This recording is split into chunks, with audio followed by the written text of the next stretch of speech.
Paralia Dionisou, centar mesta. Fontana koja trenutno ne radi.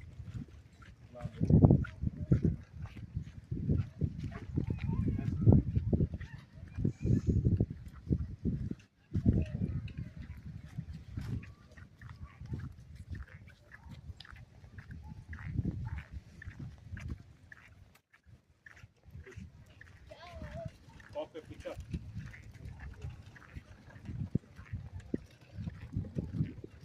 Pičak je pogodan za penzionere, za malu decu, dugačak je po 100 metara.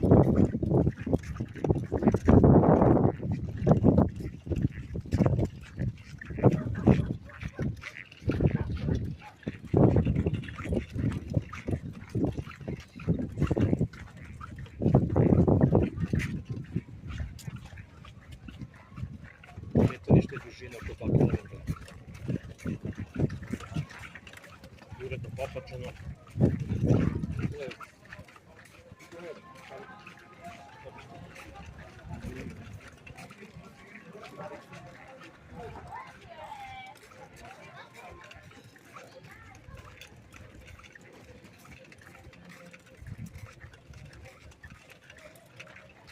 Dosta lada, dosta lada. Nema guranja glava na glava u plažu. Svako ima svoj kutak. Tako, pored glavnog šetališta postoji veliki broj stabala maslina i kestena. Gde se možete skloniti od sunca. Sa malom decom je pogodno. Bile su gosti su uglavnom srpski i makedonski državljani.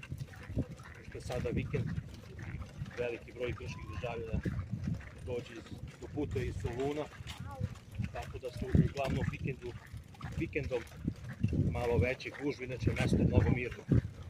Bile su prelepe, starije gradnje, ali su zaista komfortne. I jako jeftino. Jako jeftine, dole su uglavnom parkinzi za automobile, stanovi kreću od sata.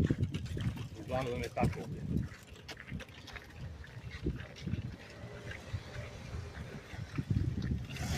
Pogotovo uveče u večernjim časovima je prijetno šetati ovim mestom. Inače mesto je udaljeno 4,5 km od Neamu Zadnje. Sada je trenutno 1. avgust. Kao što možete vidjeti, bez obzira što je vikend, nema